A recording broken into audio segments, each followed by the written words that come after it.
नमस्कार साथियों, मैं सूरज कुशवाहा ब्रिलियंट सक्सेस के प्लेटफॉर्म पर आप सभी का बहुत बहुत स्वागत करता हूं।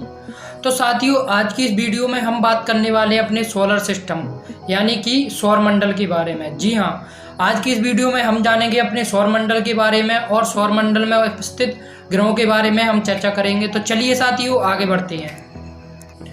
तो साथियों, आज की इस वीडियो में इन्फॉर्मेशन देने वाला हूँ सौर मंडल के बारे में, तो आप ब्रिलियंट सक्सेस चैनल को फॉलो कीजिए और ये इन्फॉर्मेशन आपके लिए बहुत ही इंपॉर्टेंट होने वाली है। तो चलिए हम बात करेंगे सौर मंडल और उससे संबंधित ग्रहों के बारे में। चलिए दोस्तों, सबसे पहले बात करते हैं सौर मंडल में उपस्थित हमारा प्रथम ग्रह बुध। जी हाँ, मरकरी के बारे में बात करते हैं। यह सूर्य के सबसे नजदीक वाला ग्रह है एवं सौर मंडल का सबसे छोटा ग्रह है। जी हाँ साथियों, छोटा ग्रह वो है बुध। आगे देखिए, इस पर कोई भी प्राकृतिक उपग्रह नहीं पाया जाता। जी हाँ, जो बुध ग्रह है उसका कोई भी प्राकृतिक उपग्रह नहीं पाया जाता एवं इस पर वायुमंडल का अभाव होता है। जी हाँ साथियों, यहाँ वायुमंडल का अभाव भी होता है।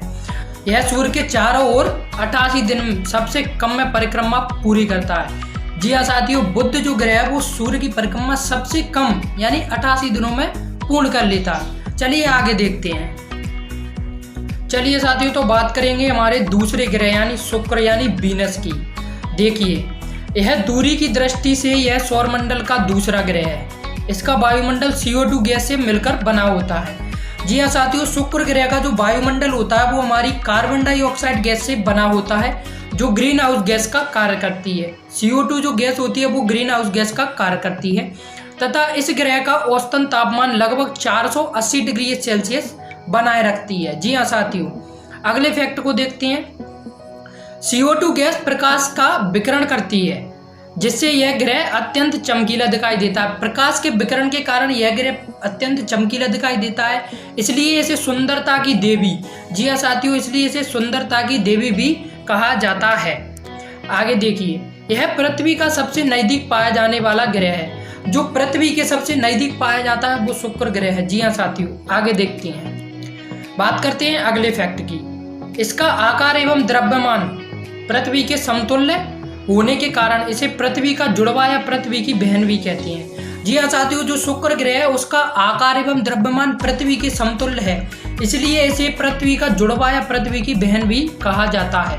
देखिए अगला फैक्ट। यह सूर्य उदय से पूर्व और पूर्व दिशा में तथा सूर्य अस्त के बाद पश्चिम दिशा में दिखाई देता है। सूर्य उदय से पूर्व यानी सूर्य के उगने से पहले ये पूर्व दिशा में और सूर्य के अस्त होने के बाद पश्चिम दिशा में दिखाई देता है, इसलिए इसे भोर का तारा एवं सांझ का तारा भी कहते हैं। जी हाँ साथियों, इसलिए इसे भोर का तारा एवं सांझ का तारा भी कहा जाता है। चलिए बात करेंगे आगे। चलिए साथियों, बात करते हैं अगले फैक्ट की। इस ग्रह पर सबसे ऊंचा पर्वत मैक्सवेल पर्वत स्थित है तथा इसका कोई भी प्राकृतिक उपग्रह नहीं है। शुक्र ग्रह पर सबसे ऊंचा जो पर्वत है वो है हमारा मैक्सवेल पर्वत जो यहाँ उपस्थित है, जिसकी ऊंचाई लगभग माउंट एवरेस्ट से 3 गुनी। जी हाँ साथियों, हमारे माउंट एवरेस्ट की ऊंचाई लगभग 8850 मीटर है। इसका 3 गुना मान के चले हम, तो वो मैक्सवेल पर्वत जो है हमारा माउंट एवरेस्ट से 3 गुना ऊंचा है। चलिए अब बात करेंगे अगले ग्रह हमारे पृथ्वी की। चलिए साथियों, देखिए पृथ्वी अर्थ। पृथ्वी सौरमंडल का दूरी के क्रम में तीसरा व आकार की दृष्टि से 5वां ग्रह है। सौरमंडल में दूरी की क्रम में तीसरा व आकार की दृष्टि में 5वां ग्रह। बात करते हैं आगे। चलिए अगले फैक्ट की बात करते हैं। पृथ्वी का आकार जियोड है जिसका अर्थ होता है ध्रुव की ओर चपटा होना। जी हाँ साथियों, जो हमारी पृथ्वी है वो थोड़ी ध्रुवों पर चपटी हुई है, इसलिए इसे जियोड आकार की भी कहा जाता है। पृथ्वी का सबसे ऊंचा बिंदु माउंट एवरेस्ट, जिसकी ऊंचाई जी साथियों 8850 मीटर तथा सबसे गहरा बिंदु मरियाना गर्त सबसे गहरा बिंदु है मरियाना गर्त, जिसकी गहराई लगभग 11033 मीटर है। देखिए अगला फैक्ट। पृथ्वी एकमात्र ऐसा ग्रह है जहां जल ठोस, तरल व वाष्प रूप में पाया जाता है। पृथ्वी पर जल हमारी तीनों अवस्थाओं में पाया जाता है, ठोस, द्रव और गैस। जी हाँ साथियों, इसलिए इसे हरा ग्रह भी कहा जाता है। पृथ्वी को हरा ग्रह भी कहा जाता है। बात करते हैं आगे। चलिए साथियों, अगले फैक्ट को देखते हैं। पृथ्वी पर लगभग 71% भूभाग जल से घिरा हुआ है। पृथ्वी पर 71% भूभाग जल से घिरा हुआ है, इसलिए इसे नीला ग्रह भी कहा जाता है। जल की अधिकतर उपस्थिति के कारण हमारी पृथ्वी को नीला ग्रह भी कहा जाता है। पृथ्वी एकमात्र ग्रह जो गोल्डीलॉक क्षेत्र में उपस्थित है, गोल्डीलॉक क्षेत्र में उपस्थित है, जिसका अर्थ होता है ऐसा ग्रह जहां जीवन की संभावना व्याप्त हो। गोल्डीलॉक का अर्थ होता है जिस ग्रह पर जीवन की संभावना व्याप्त होती है। जी हाँ साथियों, अब बात करते हैं आगे। पृथ्वी का अक्ष ध्रुवीय व्यास 12,714 किलोमीटर, पृथ्वी का भूमध्य रेखीय व्यास 12,756 किलोमीटर है।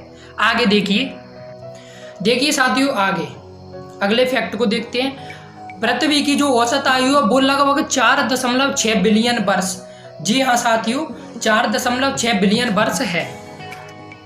देखिए, पृथ्वी सूर्य के चारों ओर 365 दिन 5 घंटे 48 मिनट व 54 सेकंड, जी हाँ साथियों 365 दिन 5 घंटे 48 मिनट 54 सेकंड में एक चक्कर पूरा करती है।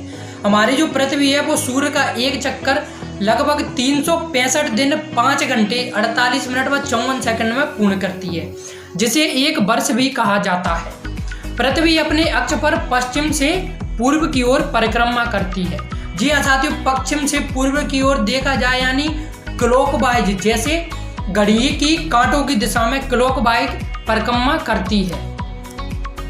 चलिए साथियों देखते हैं आगे। तथा एक चक्कर को पूरा करने में 23 घंटे 56 मिनट व 4 सेकंड का समय लेती है। पृथ्वी जब अपनी धुरी पर घूमती है पश्चिम से पूर्व की ओर, तो ये एक चक्कर 23 घंटे 56 मिनट व 4 सेकंड में पूरा करती है। जी हाँ साथियों, जो समय होता है इसी समय के कारण हमारे पृथ्वी पर दिन और रात होते हैं। पृथ्वी अपने अक्ष पर 23.1/2 डिग्री झुकी हुई है। जी हाँ साथियों 23.1/2 डिग्री। अगला फैक्ट देखिए, पृथ्वी का एकमात्र उपग्रह चंद्रमा है। हमारी जो पृथ्वी है इसका एकमात्र उपग्रह चंद्रमा है। अगला फैक्ट, पृथ्वी के स्तर पर सबसे निचला बिंदु मृत सागर में स्थित है। जी हाँ साथियों, सबसे जो निचला बिंदु है वो हमारे मृत सागर में स्थित है। तो साथियों आज के लिए बस इतना ही। अगर मेरी जानकारी आपको अच्छी लगी हो तो प्लीज वीडियो को लाइक शेयर कीजिए। धन्यवाद।